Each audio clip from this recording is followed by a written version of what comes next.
This meeting is being live streamed. We're legally obligated to tell you that in the state of California. It's I forgot what it was. It's value after hours. We're off to an incredible start. I'm Tobias Carlisle, joined as always by Jake Taylor, my co-host. Special guest today, Corey Hoffstein of Return Stacked. What's the global branding now? Well, it is still newfound research technically. I can't drop that. We're about to hit our 15-year anniversary actually in 6 days, which is giving me a midlife crisis more than any birthday has given me. But yeah, Return Stacked is the product brand. Appreciate you guys having me on. A guy who knows literally nothing about value investing. So this will be a good one. Well, it makes three of us. I was hoping one of you could explain to me what happened to the value comeback. I was rooting for it. Well, I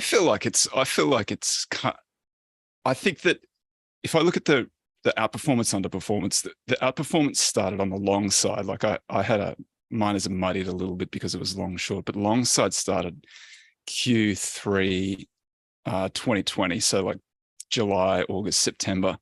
And then it's not been a straight line, but it's been better and better through that period. I think it's sort of compounded away a little bit. And then at the start of this year, so that was like 2.5 years. And then the start of this year, we've seen that little echo of whatever it was, that boom.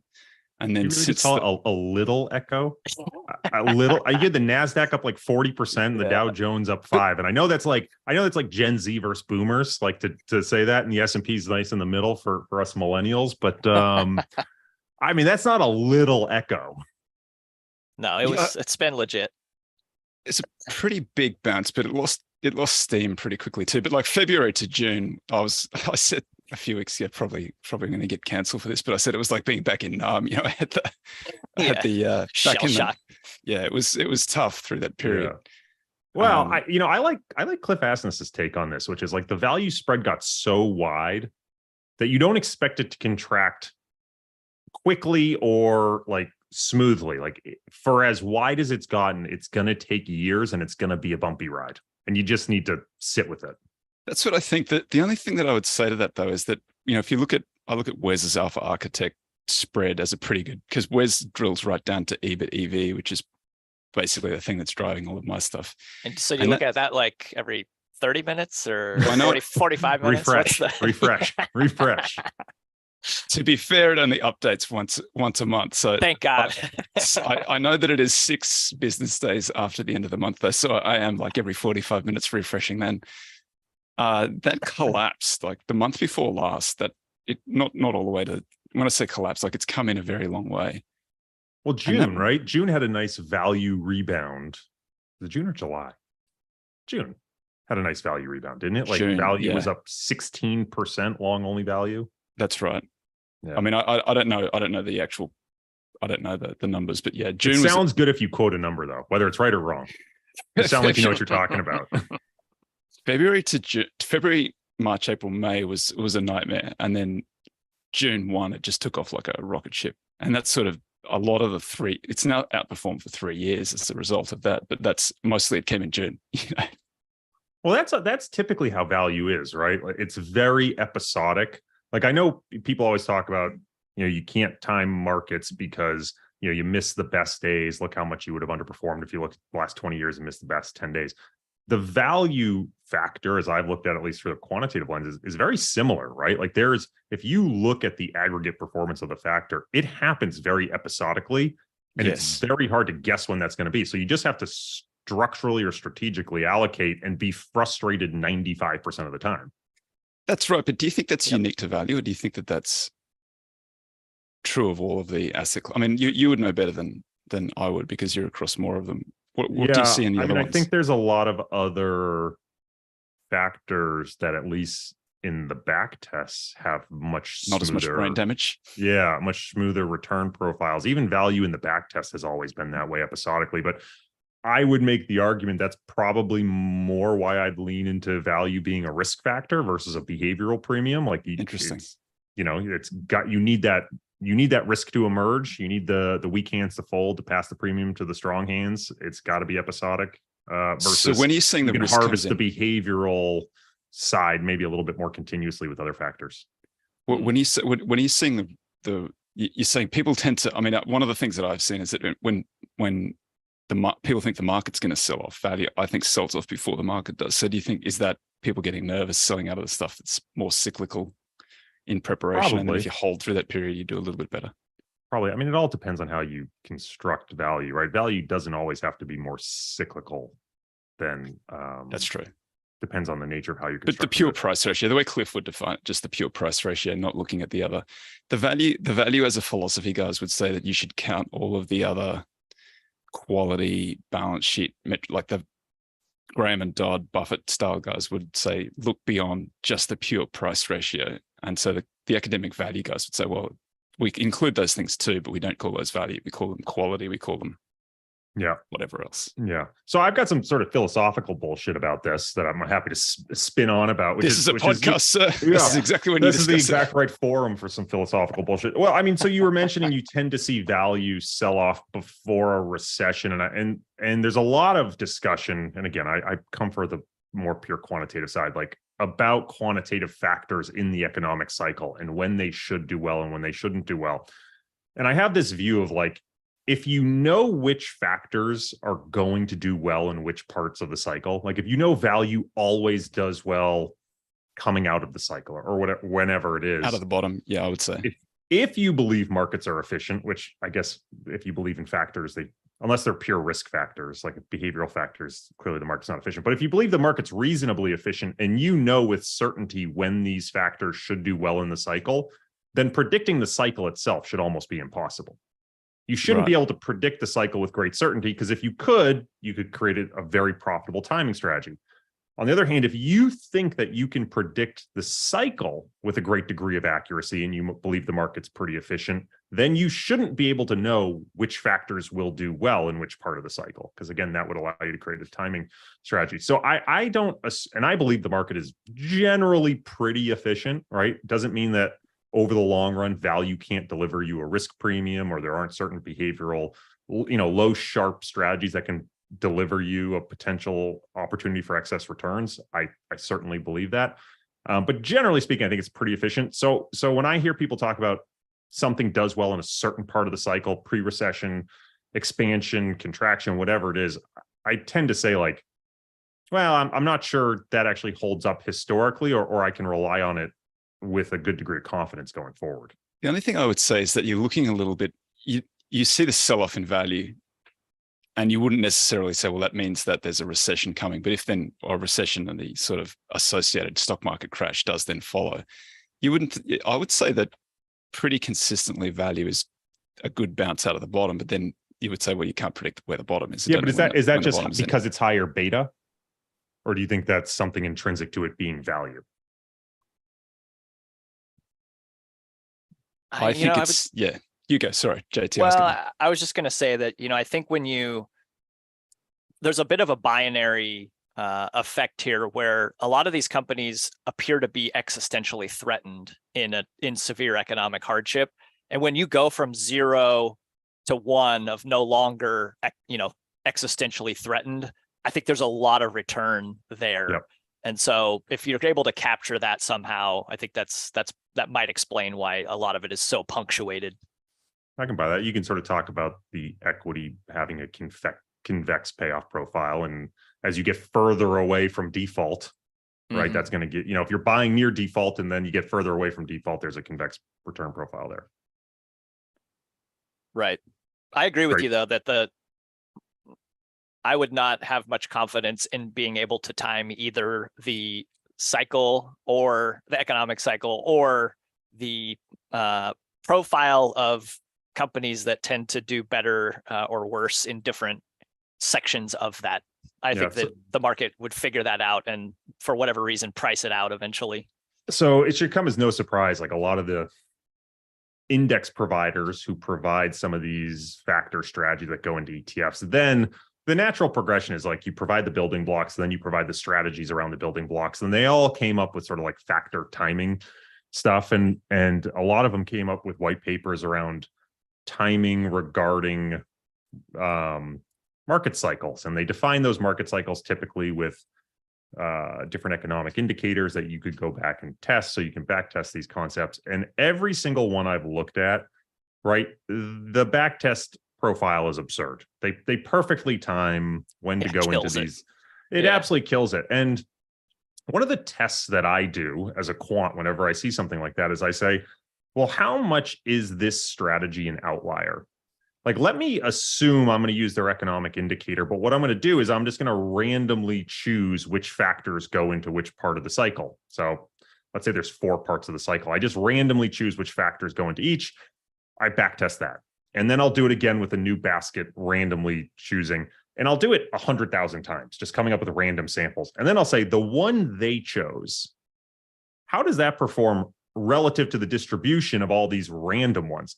And lo and behold, it's always like 99th percentile. It's like, it's hard to argue when it's so different than random that it's not completely done with hindsight bias. Yeah. What do you think is the actual true N also of this sample size? Like, how many cycles are we really talking about that we can look and draw inference from? Yeah, that's a great question, because I think it depends with the granularity with when you like how you define these cycles. Like, I've done some stuff with economic cycle work, and you can take it back to the 70s, and you can sort of define, inflation, expansion, contraction, economic expansion, contraction. You can talk about sort of 4 quadrants there, or if you might be able to break down the economic side as like, what are they? It's like hot, overheating, contracting, recession. Like there's maybe 4 cycles you can define there. But the problem is most of those indicators start to be just monthly, right? So you get 12 signals a year. And even if you go back 40 years, how many truly independent? Not a lot. Yeah. And most of it's US focused, because US data is way better than the rest of the world, because we just started gathering the data and we have the databases, which I think largely goes overlooked. So I think most of it's an exercise in data mining or what's hard to get around, right? And I think this is maybe one of the, I don't want to say fundamental problems some people fall into, but value did so well in the dot-com era that it got the reputation as being a defensive factor. And I don't think that's inherently true. I just think the dot-com era was a setup for value to be defensive because it was a valuation bubble. Yeah. But not every recession has a associated valuation bubble, right? So it doesn't inherently have to be a defensive factor. And yet it might get bucketed as such simply because of our understanding of history. So it certainly wasn't the last one. In the last big drawdown, it wasn't defensive. But then I have sometimes said, the reason that it performed so well in the early 2000s is because it did so badly in the late 1990s. Right. And it was the spread then was very, very wide. And then similar sort of thing through that, like 99, 2000, I think rhymes somewhat with 2019, 2000. No, it's not a 20-year cycle. It just so happens that it fell at about that point. And then there's been no sort of, even though I think value is relatively cheap relative to the expensive side, we haven't seen, like, it drew down more in the 2020 bust than, like, most of the value ETFs that I tracked drew down more than the market through that period of time. And I don't think that there's been any sufficiently big drops since then to kind of really test and find out. Although 2022, I would say value tracked basically the rest of the market. Hasn't stood out yet anyway. Yeah, I think another anomaly too with that dot-com time period was the quality of the businesses in the value bucket were really high. I mean, you had tons of cash flow at that point.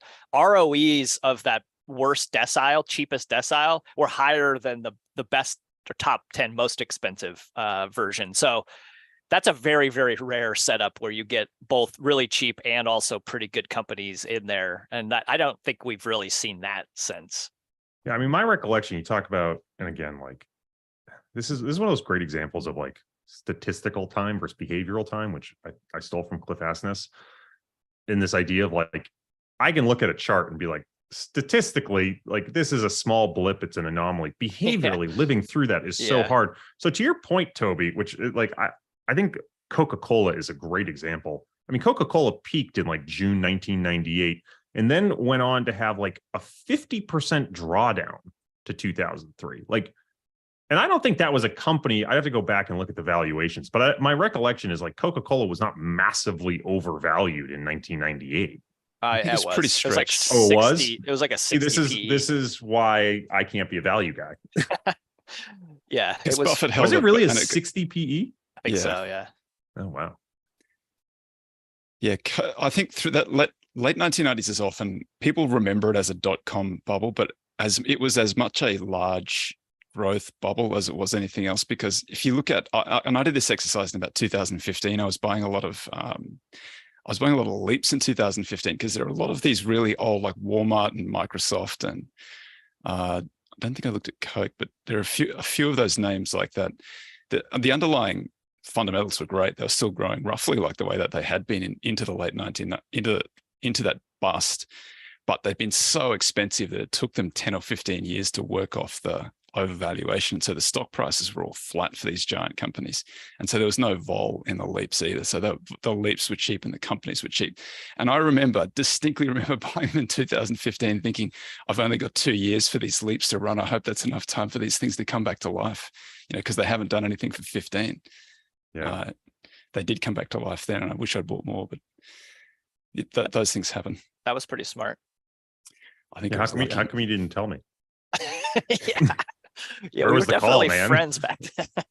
I guess we weren't, Jake. One of the things Not that close. Yeah.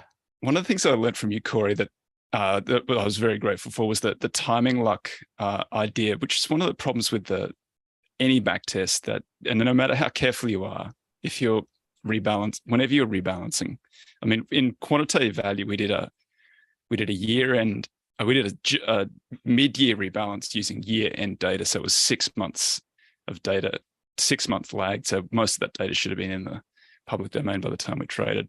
But it's very sensitive to the date that you roll. If you roll close to March 2009, like if that's close to the bottom in March 2009, you get vastly better performance than if you roll in September 2009. That's Research Affiliates' immaculate rebalance. I would argue the entire history of that firm changes if they didn't rebalance in March. You've heard that story, right? Have I told that? I must have told that story before. I tell it again. Yeah, tell us again. Okay. So Research Affiliates, if you don't know who Research Affiliates is, they are a massive asset management firm based out of Southern California, led by Rob Arnott, or historically led by Rob Arnott. I think he's moved on, and there's a woman who's CEO there now. He might be chairman. Long story short, he publishes this methodology in 2005 called fundamental indexing. His argument is that companies in your index should not be weighted relative to market cap. They should be weighted relative to their fundamentals.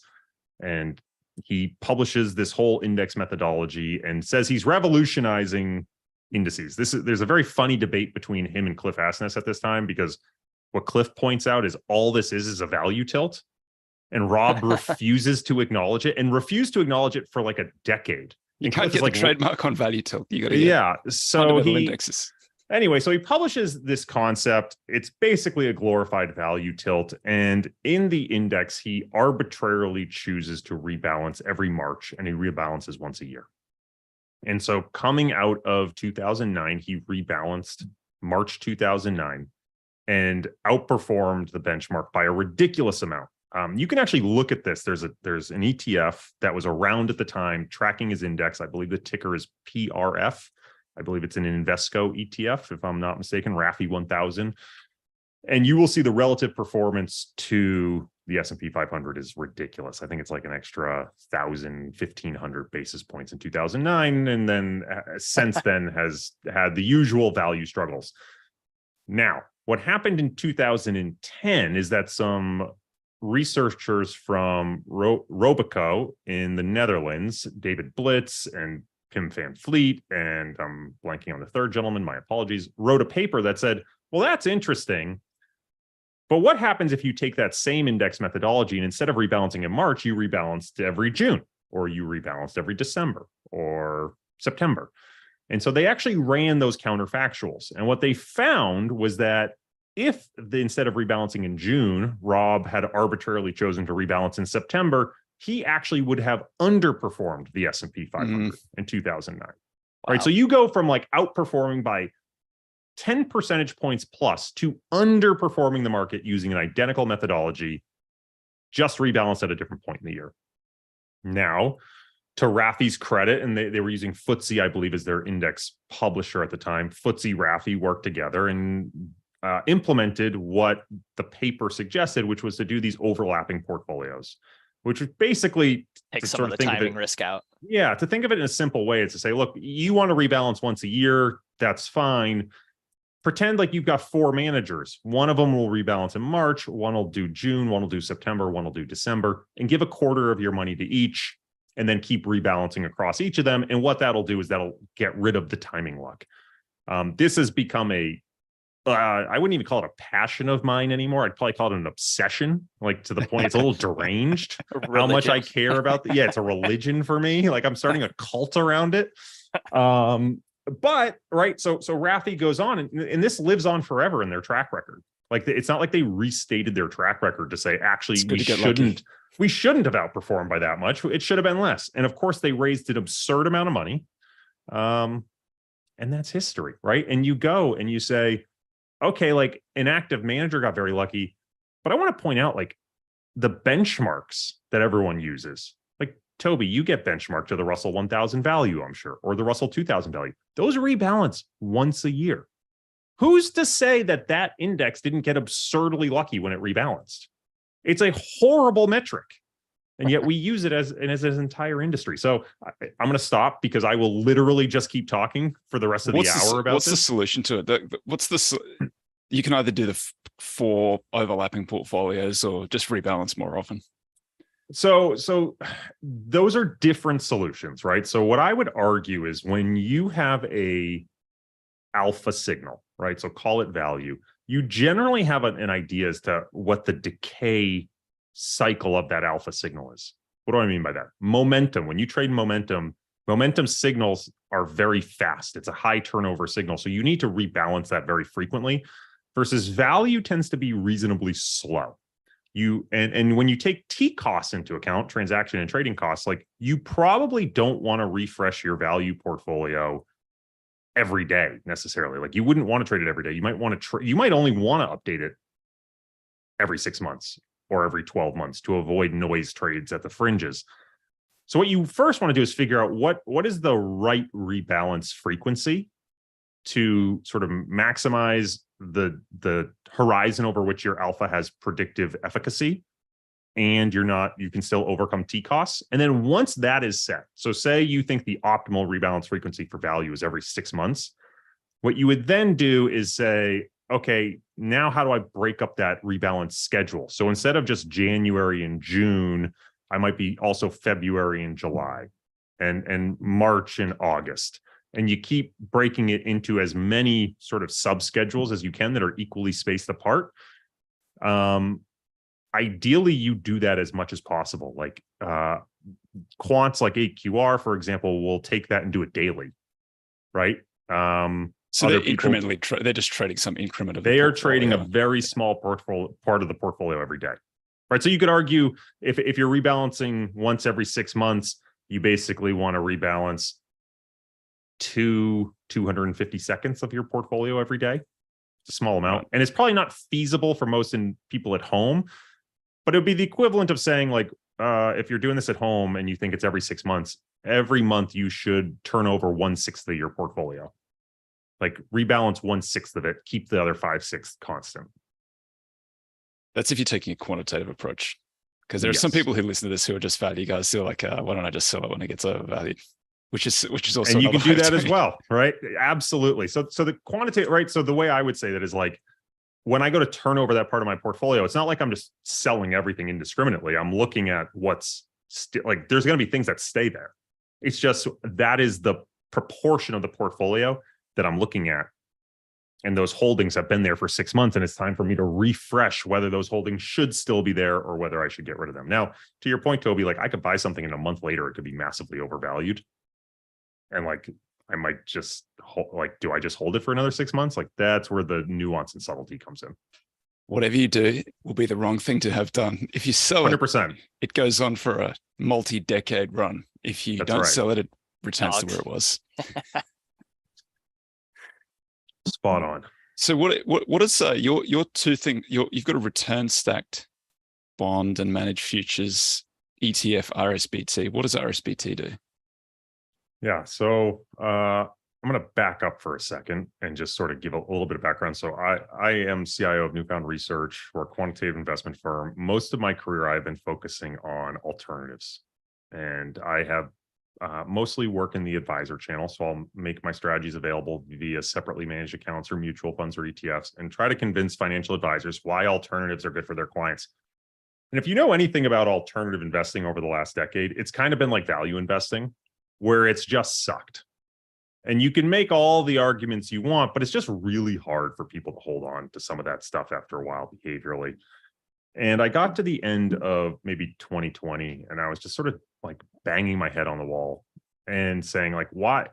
I'm fighting an uphill battle trying to get people to invest in alternatives, when in reality, they're all just looking at the historical performance. And I thought there's really got to be a better way to get people to invest in alternatives. And I want to back up and say, I don't just like alternatives are just not on standalone good. Like, I don't think people should invest in alternatives just because alternatives are some good thing. My core argument is that diversification is good. Like, if all things equal, you want a more diversified portfolio. It compounds with greater certainty. It actually compounds at a higher rate if you can use diversification to reduce portfolio volatility while maintaining the same expected return. Diversification is wonderful. I just look at alternative asset classes as a way to introduce diversification into the portfolio. So the question became, how can you get alternatives into someone's portfolio who is in, like, at this point, way too sensitive to what happens with their underlying, say, 60-40 benchmark? And the answer was to look at what institutions have been doing for decades. And they use this concept called portable alpha, which goes back to the 1980s, which basically says, well, instead of trying to beat the market by picking stocks better or picking bonds better, what we're going to do is we're going to replace the beta of our portfolio with really capital efficient derivatives. So 60% stocks, instead of finding managers who will pick stocks, we're going to take 5% of that cash, hold it as collateral, buy S&P futures that'll give us the same notional exposure as the 60%. And then I've got 55% of my cash that I can go invest however I want. PIMCO does something like this in their Stocks Plus program, and they invest in super high quality short-term bonds with the goal of just saying they think that they can generate some extra yield that can outperform the financing rate embedded in those futures. Other institutions and endowments said, ooh, we can take that and we can go find what they think are true alpha sources. They could go invest in litigation finance. They could go invest in relative value volatility strategies, whatever weird hedge fund they wanted. When you put that all back together as an X-ray, what effectively it looks like is you maintain your core beta, you maintain your 60-40, and all those alternatives are basically slapped on top as an overlay. And we looked at that and said, that actually is a pretty powerful framework for investors if you can figure out a way to bring it to them, right, where they don't have to manage the derivatives exposure. And so that's where return stacking was really born. The phrase return stacking comes from my colleague Rodrigo Gordillo at Resolve Asset Management. We co-authored a paper on this, and we call it return stacking because the whole idea is you're just ultimately stacking returns on top of each other. So the ETF you mentioned, the return stacked bonds and managed futures, the idea is for every dollar you give us, we're going to give you $1 of US bond exposure and then $1 of a managed future strategy. And so for investors who might want to allocate to a managed future strategy, instead of having to sell stocks and bonds to make room, what they can do is they can sell some bonds, buy this ETF, they retain the bond exposure, and the managed futures are now layered on top. And ideally, that helps create a more sustainable portfolio through a decade like the 2010s, where managed futures mostly went sideways. You know, when you sell bonds and stocks to buy something that went sideways, not only is your money going sideways, but it's the opportunity cost of all the things that did well. When you treat it as an overlay, you retained your beta, and going sideways doesn't hurt you. And then you're able to hold on to it for a period like 2022, when managed futures finally did something for your portfolio. And if you're rebalancing that, then you're getting, the bonds are going up because interest rates are generally falling through that period of time. So you're incrementally increasing your exposure to the managed futures every time. Yep. Yeah, exactly. Right? So you're rebalancing and you're maintaining hopefully that basically 100% notional match. Yeah, that's nice. And you're going to do that in equities as well. Are you allowed to talk about your return stacked stock and managed futures ETF? I'm not allowed to talk about it. You should call it RSST. That would be a good ticker. Yeah, that would be a good ticker. I am not allowed to talk about it. For people who are unaware, the way regulations work is when you file for a new ETF, you go into what's called a quiet period. And until the SEC, I guess they don't technically approve, you just go until you get through their process of review, you're not allowed to talk about anything that is publicly, which is a little weird because it is publicly filed. Like anyone can look up any of my public filings as to what I'm interested in launching. But if I talk about it, it would be considered pre-selling. So I will not talk about that. But thank you for bringing it up. No worries at all. Let me just do a quick shout out because there's some good spread. And then we're going to do JT's. JT gives us veggies. Sterling, Scotland, Madison, Wisconsin, Boston, Massachusetts, Oaxaca, Mexico. How did I go with that? Philadelphia, Savonlinna, Finland, Tallahassee. What's up? Navarre Beach, Normally, Mississippi, Chapel Hill, Miami, Switzerland. What's up? Las Vegas, Scotch Plains. Nobody from Mendocino. What's up? California, Toronto, Trinidad, and Tobago. Great mix. This is a good mix, isn't it? Dominican Republic, Santo Domingo. Nobody from Bendigo this time around. Moncton, Canada. Sorry, I skipped you. What is the weirdest place? I don't want to say weird. I mean, what's the like most remote place you've had? We've got a regular. We've got a regular from an offshore rig. Really? He dials in live. Yeah. That's amazing. Yeah, that's fun. JT does veggies every week. It's your opportunity to edify yourself. Well, it's good having Corey here because he's giving us some veggies as well. It's all veggies. I want to point out something I just learned. You know, vegetables don't exist. Wait a second. Not to ruin it for you, JT, but whoa. Vegetables don't exist scientifically and botanically. A vegetable is not a thing. Vegetable matter? Just something that's growing? That's not a thing. No, it's not a thing. So think of it. Think of any vegetable, right? A carrot. Nope, that's a root. Pea. Nope, that's a seed. Vegetables scientifically don't exist. They only exist culinarily. So my understanding was it was just. So JT, now spin with that. It was the edible part of the edible part of anything that is vegetable matter, but fruit was a specific case, which was the fruit. Yeah. So not true. I'll defer to you.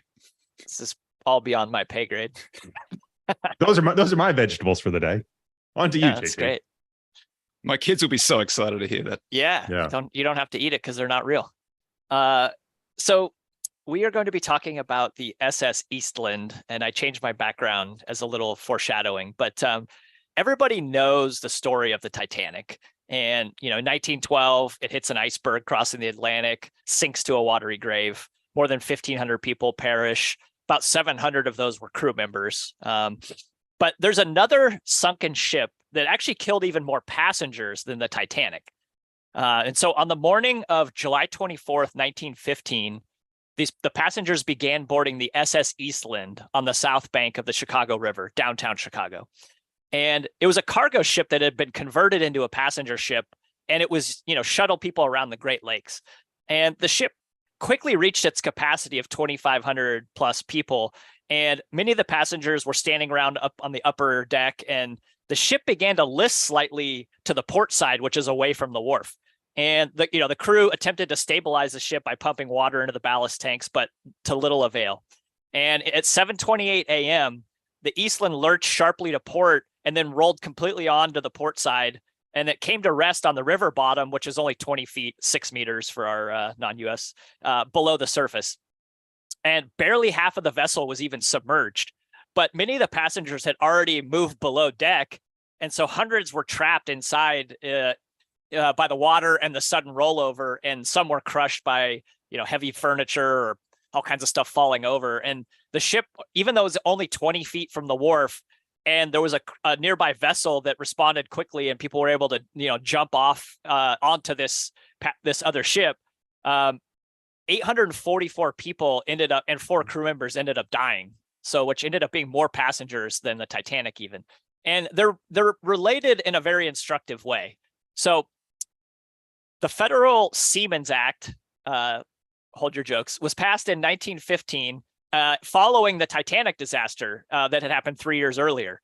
that law required the retrofitting of all ships to contain a complete set of lifeboats, which seems like, oh yeah, that's probably an obviously smart thing to do.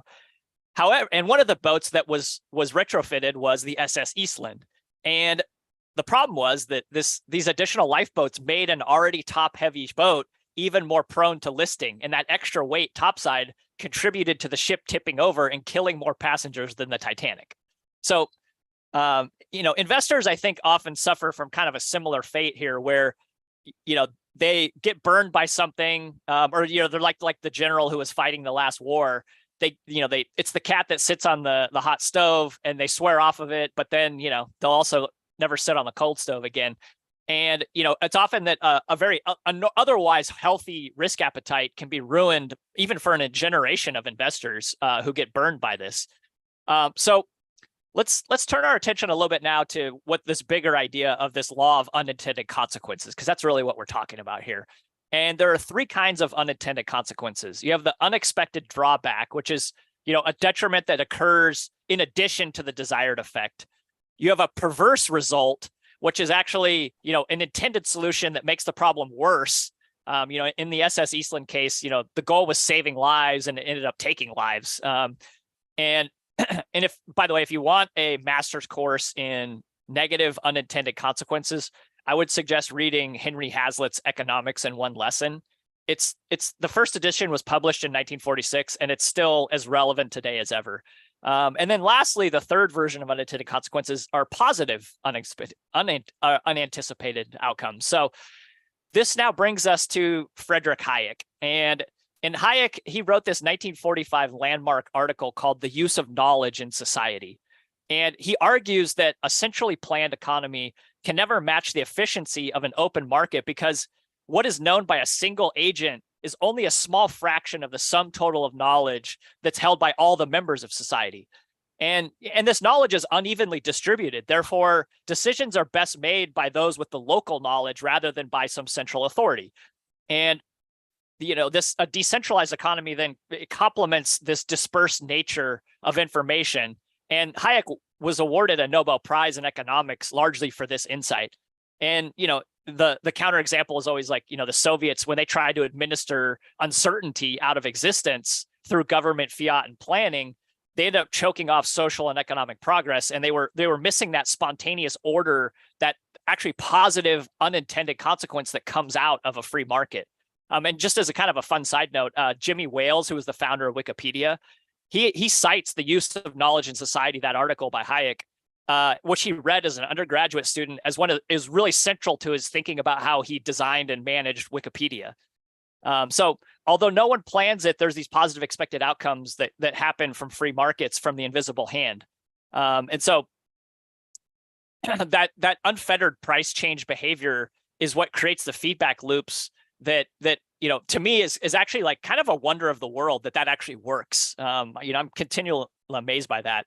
And Warren Buffett, I always try to tie it back to something Warren said because he's got a great quote for everything. But in almost every single AGM that, if you listen to it, he talks about, anytime he's talking about economics or policies, anything, he says you always have to ask, and then what?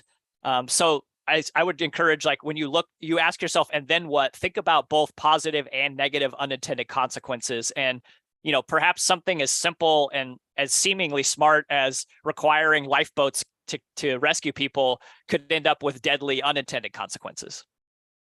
Do you think you get cancelled for those sort of free market views these days? Is YouTube going to shut us down for that? I, for one, welcome our new World Economic Forum overlords.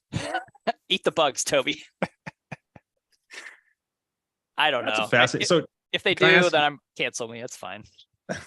Can I ask some questions here, Jake? Because that's the Eastman's a fascinating case of, like, you talk about the local knowledge, and you really have to wonder, was there someone locally who understood the implications of adding all those lifeboats to a top-heavy boat, or whether it was the case of there was no one, like the captain wasn't there saying this is more unsafe, and you needed the accident to occur, as horrific as it is, to recognize the issues with the regulation?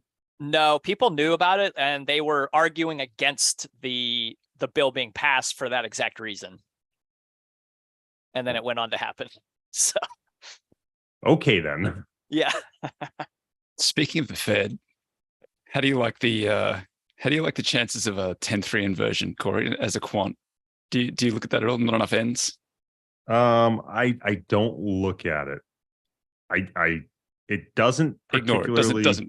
Doesn't rise to statistical significance for you. No, there's sort of two parts to it. One, I don't want to phrase this. One, it doesn't have a tremendous amount of robustness outside the US, right? So you talk about a statistical signal that you take the inversion and you look outside the US and you say that doesn't work as a signal at all. And then you look at the number of ends in the US and you go, maybe that's like, we're not the exception here. Maybe that just got lucky of all the countries. I'm sure I can find some other rule that worked in some other country very well, right? So maybe Cam Harvey just got very lucky. Lately, right, with the inversion, everyone always talks about the inversion as being a precursor to a recession because the expectation is that the Fed is going to cut, hence lower long-term rates. I feel like there just hasn't been enough discussion of, well, the expectation can also be that just inflation is coming down, right? If you expect a lot of inflation in the short term, but no inflation in the long term, right? It doesn't necessarily have to be that the Fed is going to cut meaningfully. It could just be that there's an inflation premium that investors are demanding in the front end of the curve to be willing to hold bonds during a period of higher inflation, right? So the real curve looks flat at that right. point. And so I feel like there hasn't been a tremendous amount of nuanced discussion around what are the actual risk premia that are embedded in the yield curve. And instead you just get a lot of people saying 10s, 3s, or whatever your choice Inverted. is. Get into the bunker. It's a much better headline, right? All that nuance doesn't make a good headline. What about it just as being a demonstration of what the Fed is actually doing? Because they can't control longer rates. They've got less control over longer rates. They can control the short rates. They do pin up the short-term rates that then manifests in a 10-3 inversion or whatever it is, 10-2, take your pick of whichever inversion it is. And they keep it there because they're trying to conquer inflation or whatever the case may be. But it's a very slow moving, when they raise rates, it seems to be, it's like 2 years before anything really happens. So they raise rates and that gets reflected early on in an inverted yield curve, but nothing happens for a period of time. And then when it does happen, they start cutting as quickly as they can. So the yield curve uninverts, but because the lag is 2 years, it's sort of, what did Cam's original paper say what the lag was? Because we're well past the lag of the original inversion. No, right? We're not. Because he says on average is 12 months from inversion to declaration of a recession. So that would be October 25 this year. The shortest period of time was 6 months, which would have been April 25. Longest period of time was 15, which would be January 2024. And declaration of an official recession. Declaration, yeah. Okay. Which is not even feasible right now, right? I'm not sure. You'd have to have a restatement of Q2 GDP, wouldn't you? You'd have to. I don't know. I find the declaration a little bit unhelpful because I think that there's a lot of politics in the.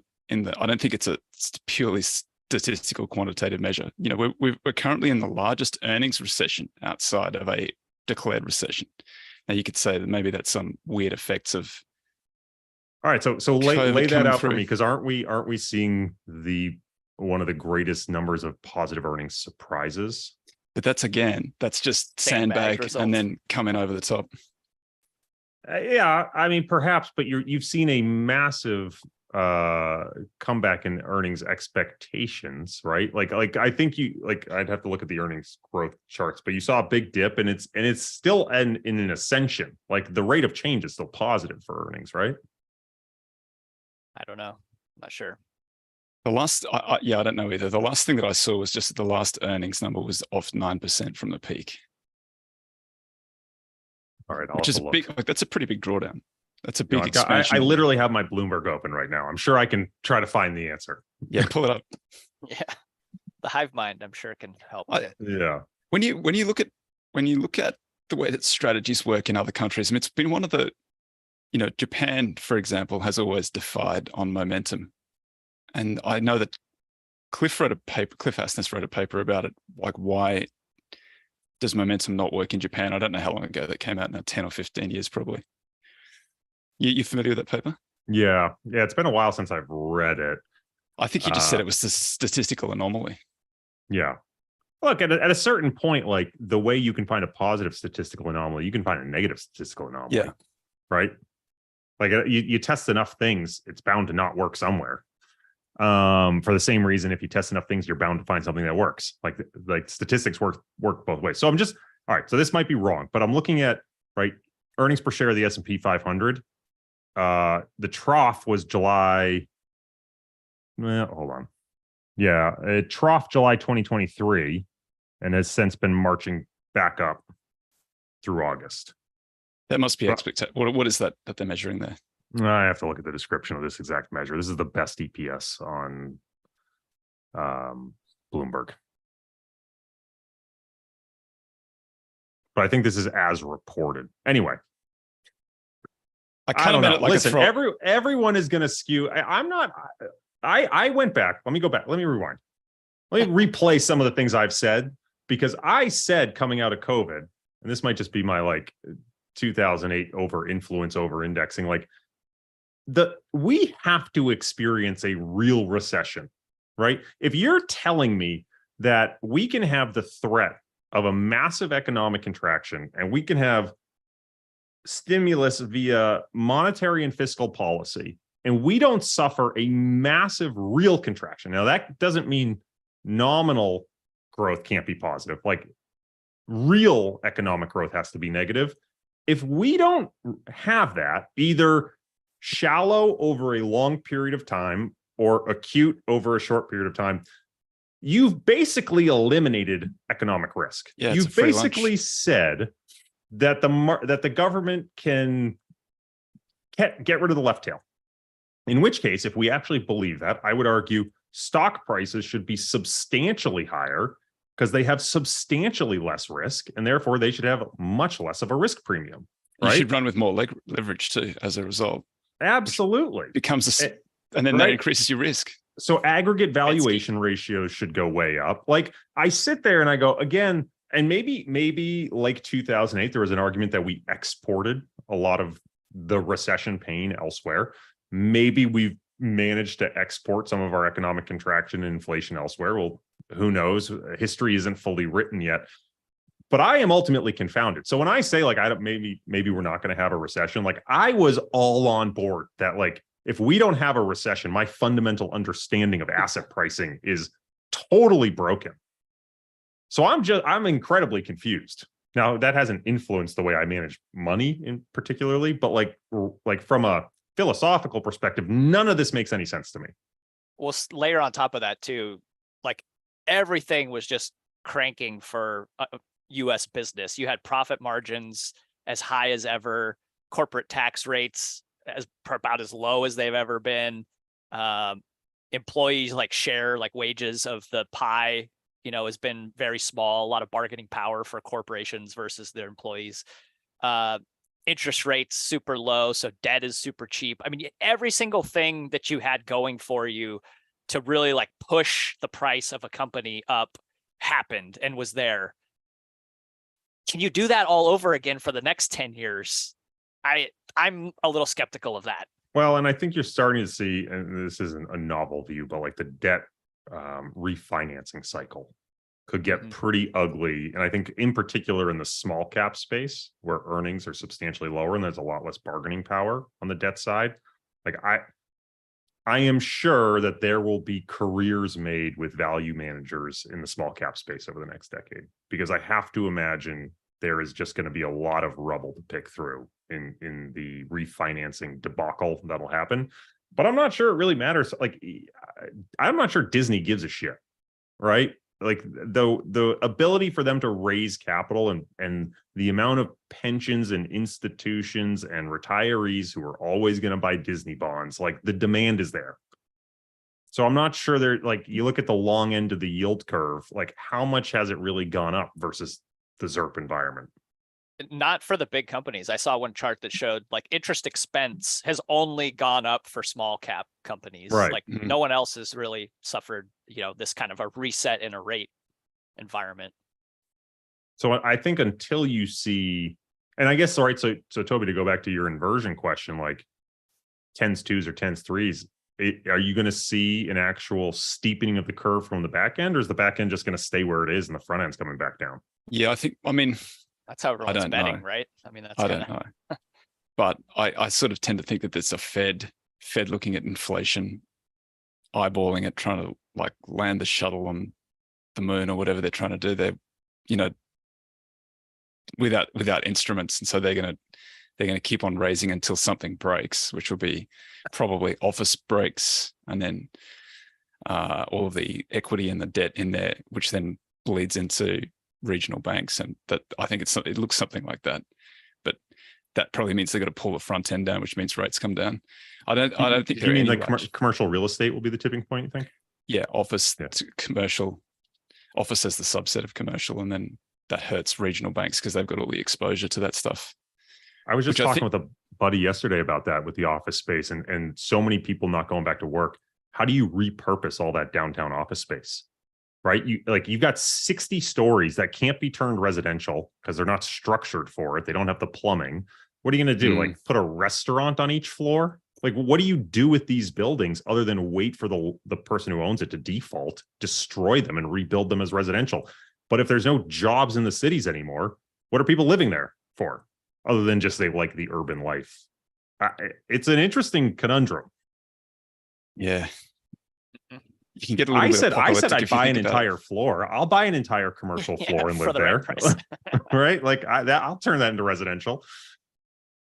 Yeah. I'll just run a garden hose up the side of the building. Yeah. Most floors have at least one suite of bathrooms, you know? Good enough. David Wilson says most corporate debt isn't due until 2030. I'm not sure about that. I thought 2024 and 2025 were big years of having to roll that stuff. I don't know. We're in a funny space. I don't know, because I think I think multiples are pretty stretched here. Everything looks pretty stretched to me, and the underlying. Toby, having known you since 2015, I don't think you've ever not said that. I don't think I've ever sat down with you and had you not say multiples don't look stretched. So to be fair, I'm always like short to medium term bearish, long term bullish. I think that's like the optimum. That's where you want. But that just rolls forward perpetually. Yeah, right. So I don't know if you ever roll into bullish. To be fair, I was pretty bullish at the bottom in 2020. I think the optimal setting for a value guy is like short to medium term bearish, long term bullish. That's where I feel like I'm always like it's going to suck for the next 2 to 5 years, but beyond that, these things are cherry. They're good. They're money good. Maybe I'm just justifying it. So what's interesting? What's coming down the pike for what's the landscape look like to you? Like what's your setting? What's your default setting, and what do you think is a little different from that? Look, I think we went through a period where inflation didn't matter. And so there's a lot of like consolidation in the industry to an investment approach that ultimately ignored inflation as a risk factor, particularly among retirees who are highly sensitive to it. And at least for me, again, I'm talking my own book, but I look at, you have to have stocks and bonds. Those are the de facto risk premia that I think are the major muscle movements of wealth creation over the long run. I certainly wouldn't want to get rid of that. But I do look at it as saying, if we went basically 20 years where inflation and inflation volatility were non-issues, if you start talking about inflation volatility picking up, not even a lot, just a little, the expected correlation profile between stocks and bonds changes pretty dramatically. Therefore, the volatility profile of a 60-40 changes pretty dramatically. And the reason that's important is because when you do financial planning, that volatility plays into the certainty with which people can plan their financial future.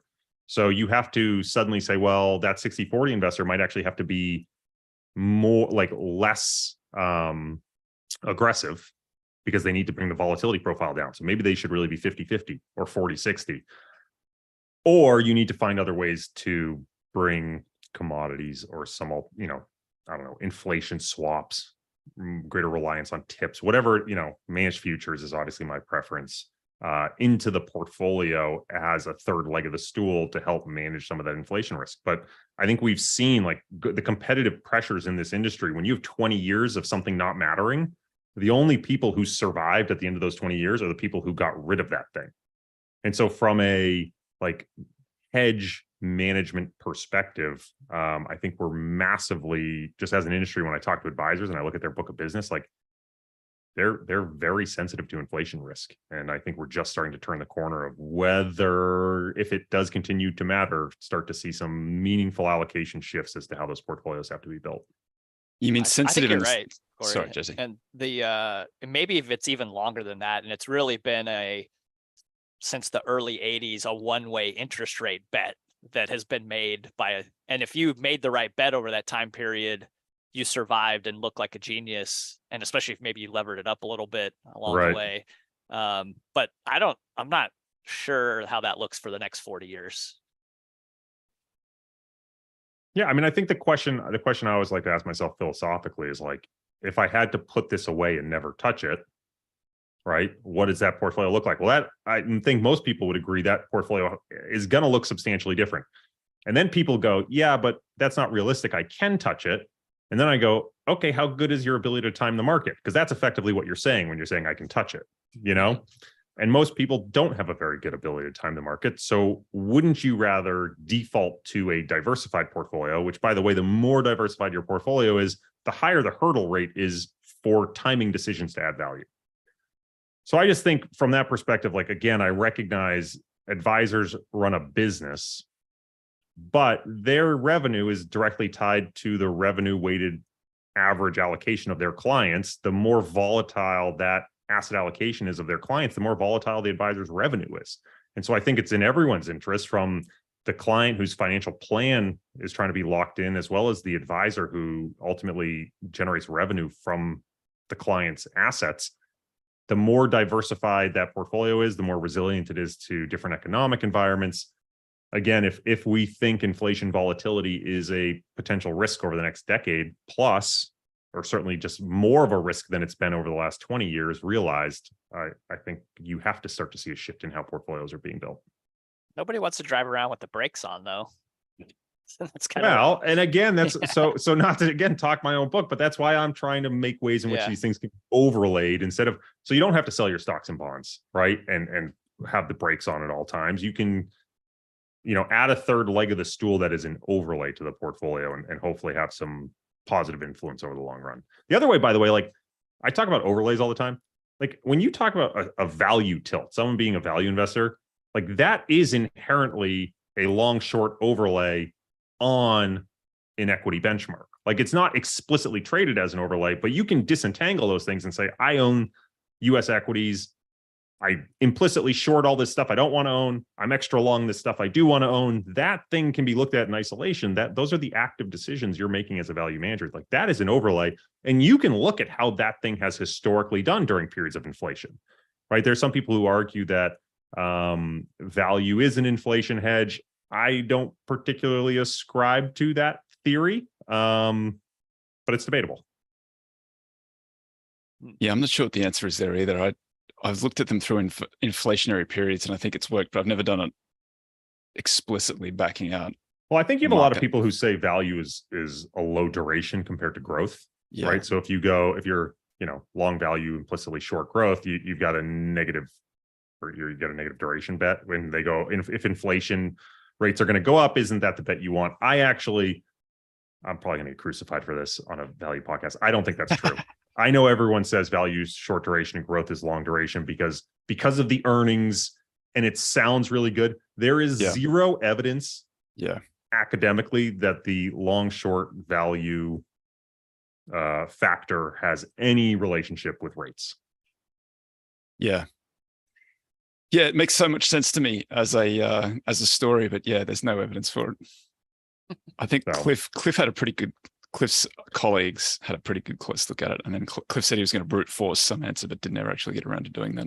So I got to say, I love Cliff. I hate the fact that everything in my career Cliff has done before me. Like you ever see that South Park episode where it's like the Simpsons did it? Yeah. I feel like my entire career has just been, well, Cliff did that. And I like write a paper and they're like, that's great, but Cliff wrote one 20 years ago on the same thing. And I'm like, I have no original ideas. But that's good. You're getting to that point, and it's the same for getting to what point? The point of giving up? That's the point I'm getting to. Fellas, it's time. We made it. Thanks, Corey. Yeah, thanks. It's always an good to absolute see you. pleasure, boys. Always good Great to to chat see to you. you. Folks want to follow along with what you're doing and get in contact. What's the best way to do that? You can follow me on Twitter at @Hoffstein, or you can go to returnstacks.com. Nice. What about you, JT? Doesn't matter. I'll be here next week. Journalytic.